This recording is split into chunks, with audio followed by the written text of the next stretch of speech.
Il était une fois une histoire de famille déchirée, une histoire qui résonne bien au-delà des projecteurs et des paillettes, parce que les séparations, les trahisons et les amours perdus, ça nous concerne tous, d'une manière ou d'une autre. Vous pensez peut-être que les célébrités vivent dans un monde doré, à l'abri des douleurs du quotidien, mais la vérité, c'est que la gloire ne vous protège jamais des blessures du cœur. Et celle que je vais vous raconter aujourd'hui, c'est celle de Curtis Jackson, que le monde entier connaît sous le nom de 50 Cent, et de son fils aîné, Marquis Jackson. Une relation qui aurait dû être un pilier, un lien indestructible entre un père qui a tout surmonté et un fils qui aurait dû être son plus grand trésor, mais qui s'est transformé en un champ de bataille public, une guerre d'insultes, de menaces et de silences assourdissants.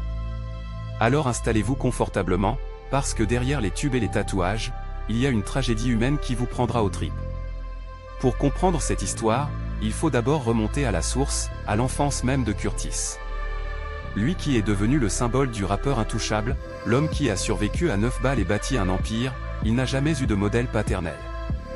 Il a grandi sans père, un fantôme dont il n'a jamais connu le visage, et il a perdu sa mère à l'âge de 9 ans, dans un accident tragique qui l'a laissé orphelin et brisé. C'est sa grand-mère qui l'a élevé, lui a donné un toit, une discipline, mais aussi une rage intérieure qui allait le propulser vers les sommets. Alors quand sa petite amie de lycée, Shanika Tonkin, est tombée enceinte en 1997, Curtis a juré que ça ne se passerait pas comme ça pour son fils. Il s'est promis que Marquis aurait tout ce qu'il n'a jamais eu, que jamais il ne serait absent, que jamais il ne serait ce père invisible. Les premiers temps, tout le monde a cru à ce conte de fées. 50 a tatoué le visage de son fils sur son biceps, il l'a emmené partout, l'a fait apparaître dans ses clips, l'a couvert de cadeaux, de vêtements de luxe, de jeux vidéo, de tout ce que l'argent peut acheter. Marquis était le prince héritier, le roi d'un royaume où son père régnait sur le hip-hop. Mais un palais doré peut aussi devenir une prison, et les fissures n'ont pas tardé à apparaître. Le tournant, le grand virage vers l'abîme, a eu lieu aux alentours de 2008. C'est l'année où Shanika et 50 se sont séparés, et cette rupture n'a pas été une simple dispute d'ex-amoureux. Non, c'est devenu une guerre intestine, une tempête juridique et émotionnelle qui allait engloutir tout le monde, surtout le petit garçon coincé au milieu. Shanika a intenté un procès de 50 millions de dollars à Curtis, et à partir de ce moment-là, l'amour maternel et la rancœur se sont entremêlés de façon toxique. Imaginez un peu, vous êtes un enfant, vous avez 11 ou 12 ans, et soudain, votre mère et votre père, ces deux personnes qui auraient dû être un refuge, deviennent des ennemis jurés. Les visites programmées sont devenues rares, puis tendues, puis carrément hostiles. Marquis a commencé à voir son père de moins en moins, et les rares fois où il le voyait, il sentait le poids des accusations, la colère froide de sa mère, les non-dits qui flottaient dans l'air. Mais l'incident qui a vraiment fait basculer les choses, c'est cette fameuse journée de 2013. 50 s'est présenté chez Shanika, comme convenu, pour passer du temps avec son fils. Il frappe à la porte. Personne ne répond. Il insiste. Rien. Pourtant, il est sûr d'avoir vu quelqu'un jeter un coup d'œil derrière les stores. Il sort son téléphone, envoie un message à Marquise, « Je suis devant, ouvre ». La réponse, cinglante, glaciale, « LOL, tu ressembles à un cadavre. Comment tu veux que je te voie quand tu seras 6 pieds sous terre ? À mon avis, ce n'est pas possible. » Le ton monte.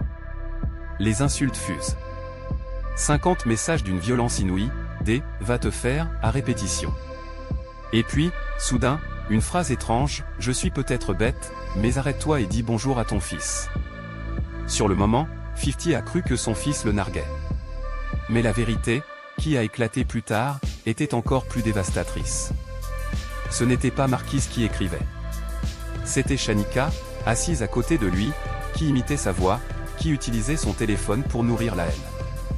Elle s'était fait passer pour son propre fils, et 50 a compris que la guerre était totale, que son ex-compagne était prête à tout pour le détruire, même à utiliser leur enfant comme une arme.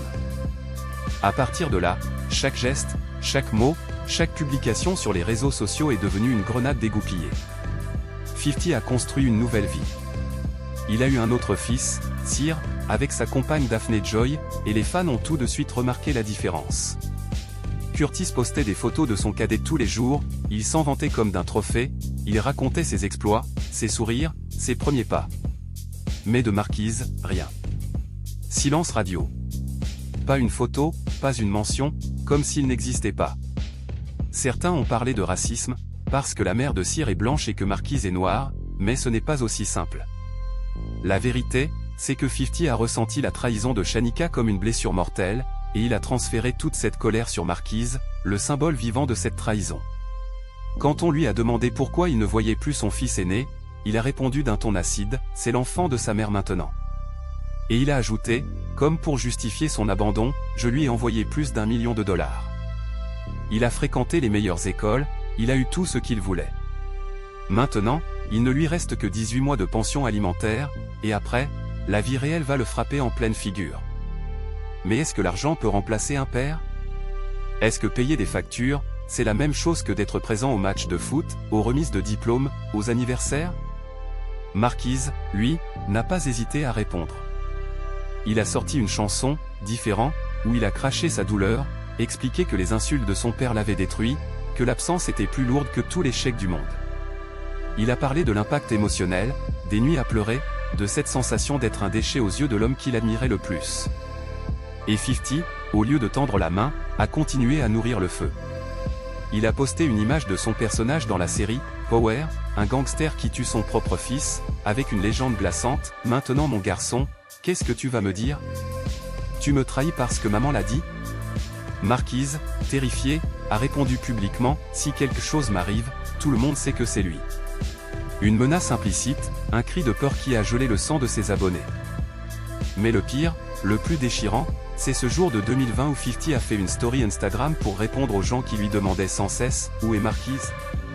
Il a souri, cynique, et a lâché cette phrase qui a fait le tour du web, « Je n'ai pas de nouvelles de C9. Il est l'enfant de sa mère maintenant. Tout le monde me troll, mais il ferait mieux de devenir comme C9.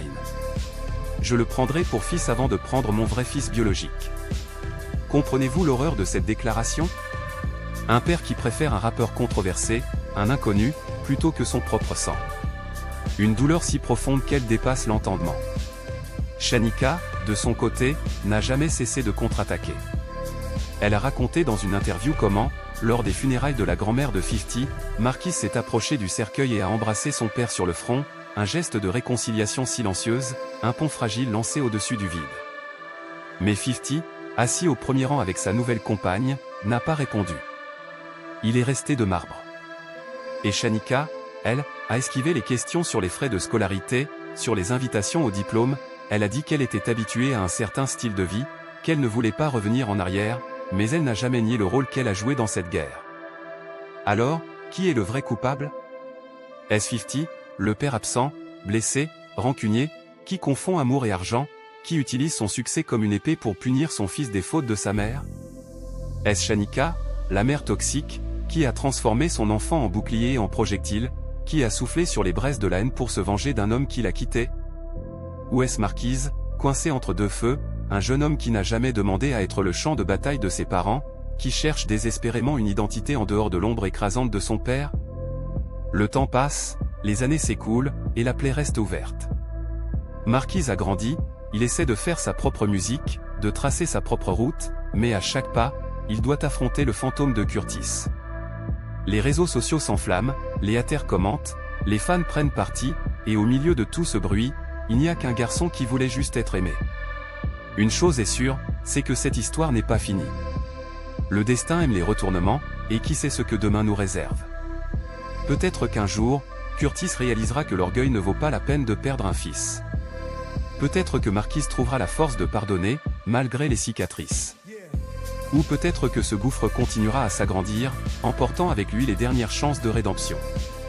Sur la chaîne Vie de Légende, on aime croire que les histoires les plus sombres peuvent avoir une lueur d'espoir. Mais pour l'instant, la seule chose qu'on peut dire, c'est que derrière les diamants et les millions, il y a un père et un fils qui ont perdu le chemin l'un de l'autre. Et vous, qu'en pensez-vous? Est-ce que 50 est le méchant de cette histoire, ou est-ce Shanika qui a tiré toutes les ficelles? Que faudrait-il pour que ces deux-là se retrouvent enfin? Réfléchissez, parce que les erreurs d'aujourd'hui sont les regrets de demain. Merci d'avoir écouté cette histoire jusqu'au bout. N'oubliez pas de vous abonner pour ne jamais manquer un autre récit de vie, parce que derrière chaque légende, il y a toujours une vérité qui mérite d'être racontée. À très bientôt, sur Vie de Légende.